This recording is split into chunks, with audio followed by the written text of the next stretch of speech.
Yo, chill. What? Dude, it's Amazing Raikou. Yo, what? Yo, chill.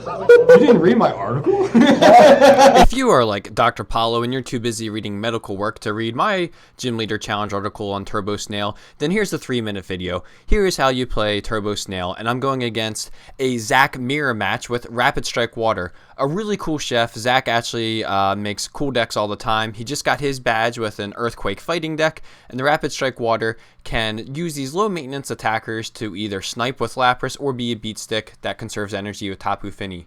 Now on the Wo-Chien side, this is a great benching turn 1. You have the energy acceleration in the Cherrim and Eldegoss basics, the thing that finds your other Pokemon in the Turtwig that evolves into the Torterra, your tank, Shaman, which can be consistency or revenge, your Wo-Chien down early, and then also the Wurmple, which is your Bibarel.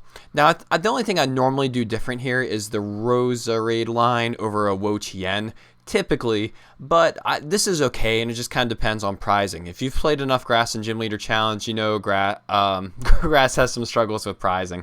Now, what I like about this that you can see is the attachment to the Shaman lets you come back from a fast start. So if Lapras wasn't a sniper, which is going to probably take out that Shaman, yeah, then you'd be able to revenge attack, and unlike other Grass builds, you're taking a quick initiative right back. So that way, you know, you don't fall 2 prizes behind too often. So the Eldegoss comes out, breaks out from the sleep.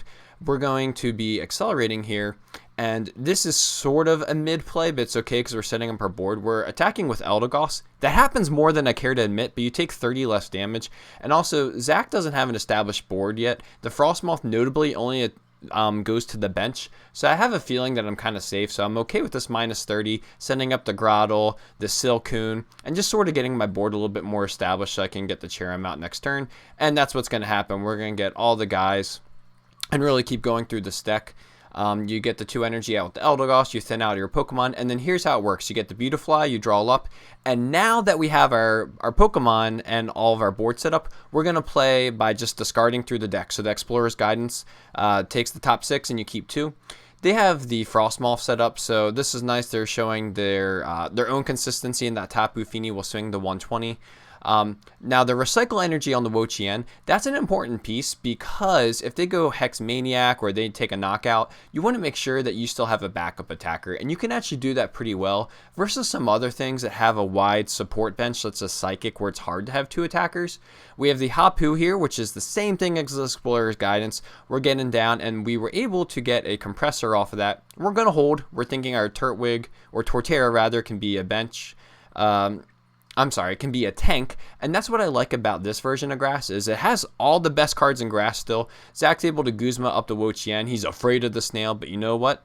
We have so much recovery in this deck. We have 4, and even more than that because we have a couple ways to loop our supporters. So with the Ordinary Rod, that gets energy back to deck. With the Eldegoss, it comes right back to hand. The Wo-Chien comes out and takes 2. Zach's having trouble setting up after that because with the support line going down, which you can really snipe down with the Wo-Chien, what is he going to do? And then, of course, once the Snail goes down, you can recur that. You can knock it out with Torterra. So you're going to see once that goes down, he has an early scoop. This is the engine. You draw up to 6. This is Bibarel. Stage 2, so not as good. But it's only on evolution, right? Energy acceleration for everything. And then grab 2 out of the deck. Is the energy acceleration once per turn? No, that's the crazy thing. And it's the active or the bench. Can we see the chair? Yeah, the Cherrim's cracked. And this is only on evolution or once per turn?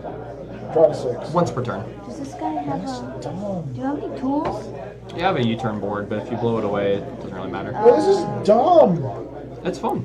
I want to thank my sponsor, Darkside Games. You can use code ZMAN15 to get 15% off of all Pokemon singles. They also have pre-made GLC decks such as this one online. Check them out and give them love. I'm thankful for them giving me love in this really fun format. Thank you all for watching, and let me know if you're enjoying the Turbo Snail deck.